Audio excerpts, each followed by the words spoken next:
I was holding a tray of cupcakes when my father said it.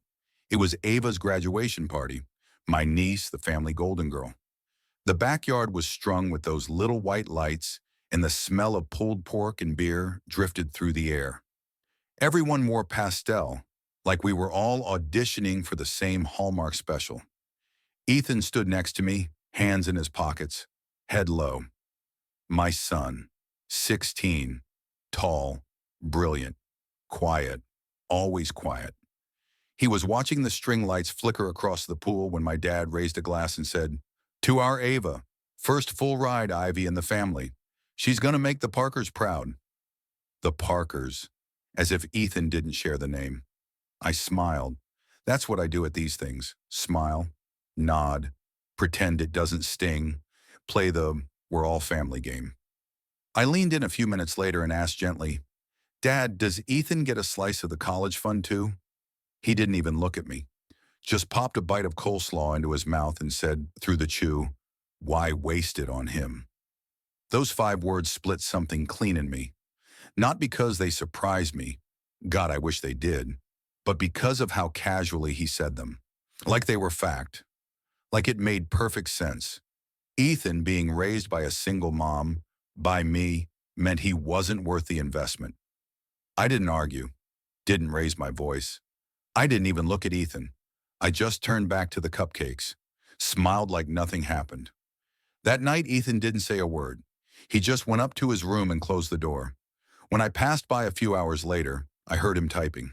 Fast, focused. I didn't know it then, but that was the start of the speech. The speech that would wreck every comfortable lie this family built its image on. But before we get to that stage, to that microphone and that final line that made the entire room fall silent, you need to understand who Ethan is and who I had to become to raise him. My name is Lauren Parker. I'm a high school English teacher, a mother, a disappointment to my family, and apparently the reason my son is seen as a bad investment. When Ethan was born, I was 21 and fresh out of college with a baby and no ring. My ex, Brian, left the moment the stick turned pink. My family told me to take care of it. Their words, not mine. I didn't. I chose Ethan. And from that moment forward, I became an outsider in my own bloodline. They never said it directly. No one ever does in families like mine. Instead, it was the seating arrangements at holidays, the gift cards never arriving, the way everyone's tone dropped half a register when I walked in with him. Ethan didn't complain, not once. He read books before bedtime while I graded papers. He helped me clip coupons and check tire pressure. He grew up around whispered judgments and passive-aggressive family brunches, and he absorbed all of it, not as anger, but as fuel. By 14, he was tutoring his classmates. At 15, he won the statewide poetry competition. At 16, he started skipping family events without a word. No drama, no fight, just silence. But he always went to Ava's things. She was the cousin who had it all. Money, support, Instagram, congratulations from the entire family. She deserved it. Ethan never envied her, not once. He just watched. Until that party, until my father made it official. Ethan wasn't part of the real family, and something inside him changed. He started waking up earlier, staying up later, filling journals, submitting essays to contests, researching schools. He told me he was just keeping options open. He didn't say what I already knew. He was planning something, and he wasn't planning it for them. He was planning it for him, and maybe, just maybe, a little bit for me too. The week after that party, Ethan stopped speaking at dinner, not out of anger, just stopped. He ate in silence, journal always within reach. I caught glimpses of pages filled with scribbles and strike-throughs, phrases circled 3 times, quotes underlined. One line written over and over again in the margins. A family name doesn't guarantee a legacy. He didn't say where it came from. I didn't ask. At school, he started skipping lunch to meet with his English teacher, Mr. Alder. I ran into Alder in the teacher's lounge one day, and he pulled me aside. "Your son," he said, "has something rare.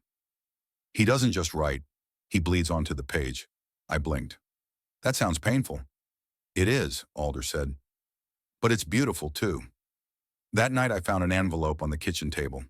Inside was an official letter. Ethan had been nominated for the state valedictorian competition. I didn't even know there was such a thing. It meant he'd be eligible to speak at the joint district graduation, with thousands in the crowd, including students from Ava's school. I waited for him to bring it up. He didn't. Not for 2 days. Then, without looking up from his cereal, he said, "They picked me." Valedictorian, I smiled, put my hand over his. Of course they did. He hesitated. I don't think I want to say what they expect. Then don't, I said. Say what you need to say. He nodded but didn't smile. In the weeks that followed, the speech consumed him. He declined 2 scholarship interviews just to have more time. He stopped watching movies with me. I started leaving snacks outside his door like he was hibernating. Then one Friday, just as I was locking up my classroom, a student stopped by. "You're Ethan's mom, right?" I nodded. "Your son's speech. It's all over the group chat. People are saying he's going to go off. Like really off, no filters." I felt a chill, not fear, just realization. He wasn't just writing. He was preparing for war. That weekend, I sent the family a polite email with Ethan's graduation details. Date, time, auditorium address. Not a single person replied. Instead, on Sunday, my sister Susan posted a photo of Ava in her cap and gown with the caption, "Proud beyond words. The Parker legacy continues." Legacy, right. I didn't show Ethan the post. I didn't need to. He saw it anyway. He came downstairs that night and asked, "Do you think they'll come?" I didn't lie. "No." He nodded like he'd already made peace with that. But I could see it, that small, quiet ache behind his eyes, the one I recognized because I'd carried it for years. Then he asked something else. "Would you be disappointed if I didn't thank them in the speech? Why would you thank someone who never saw you?" That was the first time I saw him smile in weeks. It didn't last long. Later that night, I passed by his room and saw his computer screen lit up with a single line at the top of the document. "You forgot me, but I remembered everything." I wanted to knock, to ask him not to go too far. But then I remembered what Mr. Alder said. Ethan bleeds onto the page. And when someone writes like that, you don't interrupt the surgery. 2 nights before graduation, he sat beside me on the porch. No laptop, no journal, just the stars. "You nervous?" I asked. He shook his head. "I thought I'd be angry," he said, "but I'm not." "What are you then?" "Done." He didn't say anything else, just reached over and squeezed my hand. There's a kind of silence that isn't empty. It's full of everything someone could say, but won't. That's the silence Ethan carried with him into the auditorium. And that's why what came next mattered more than any applause ever could. If this story is starting to hit home, if you've ever been the quiet one in a loud room, stick around. And if you like hearing stories like this, real ones where the truth doesn't flinch, subscribe. There's more to come. The morning of the graduation felt like waiting for a storm. Ethan came downstairs in his cap and gown. Navy blue, crisp, his posture straight, hands calm, eyes unreadable.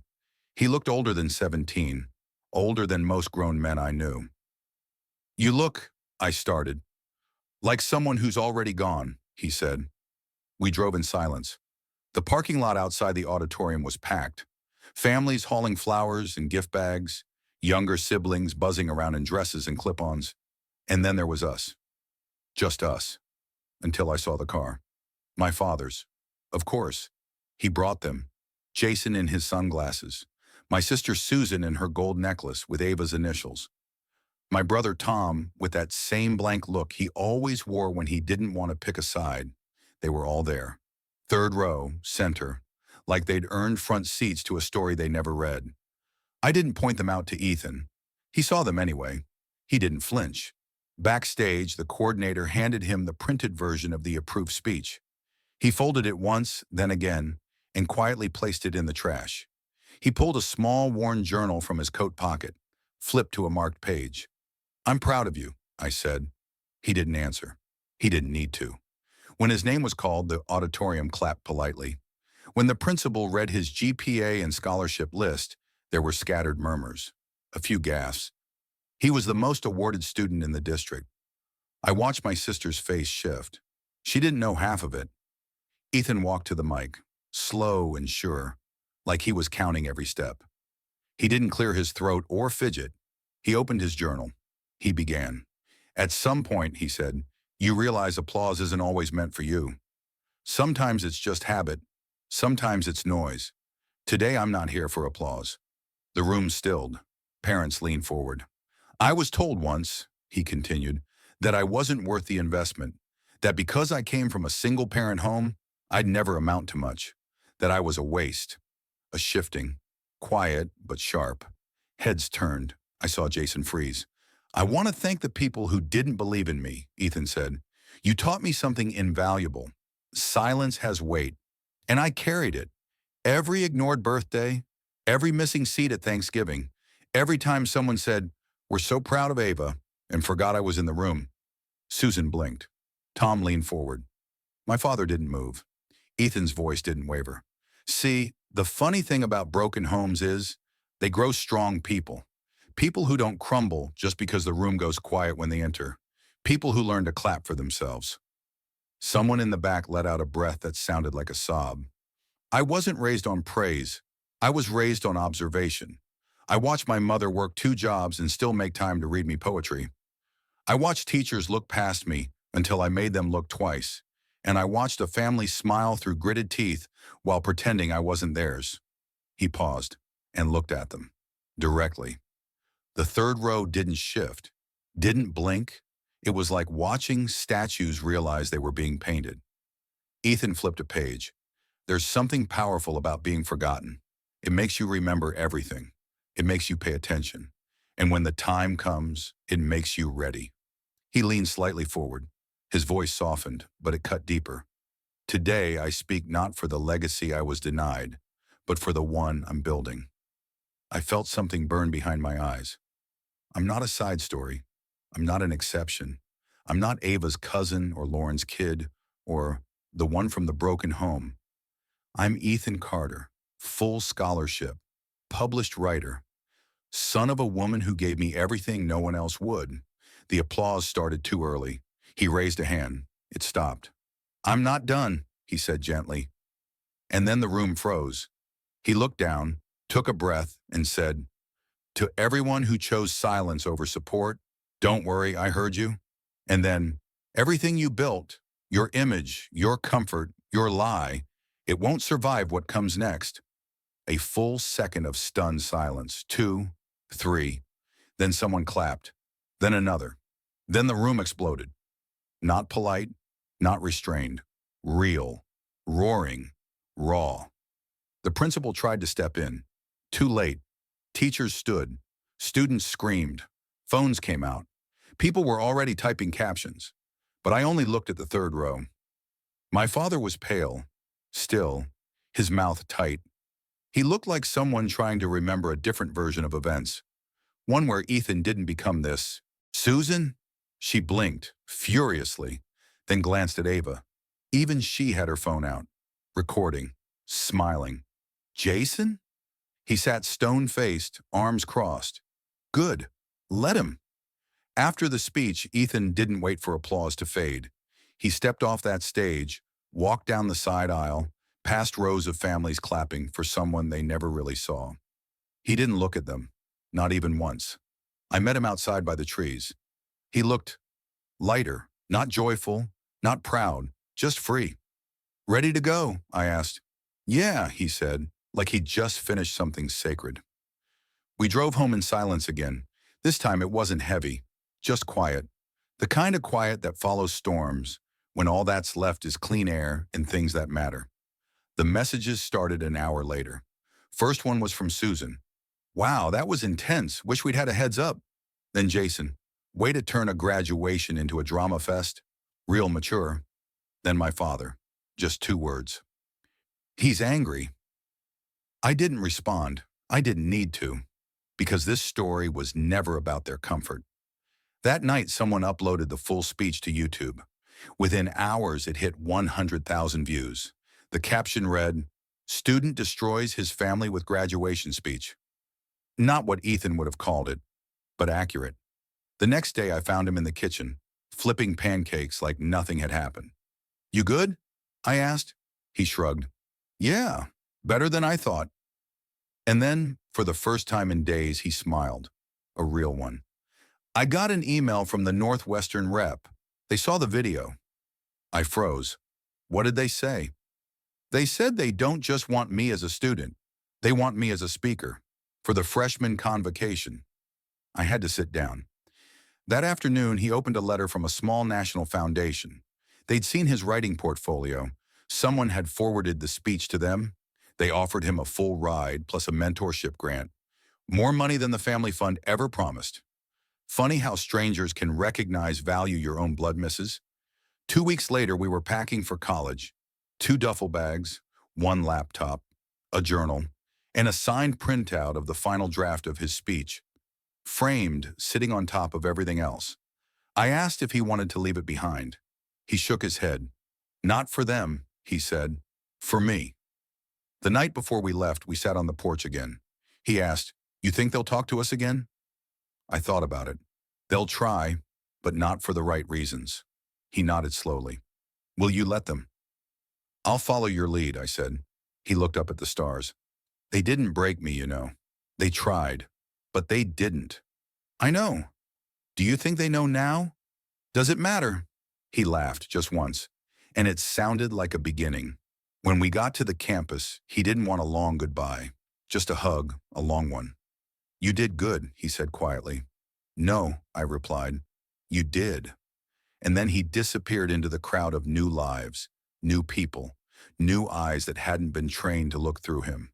3 months later, I got a letter in the mail from my father, just 1 page, handwritten, tight script, no greeting. Saw the speech again, didn't think he had it in him. Maybe I was wrong.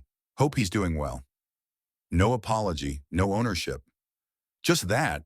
I burned it, because this story doesn't need an ending written by someone who refused to be in the first chapter.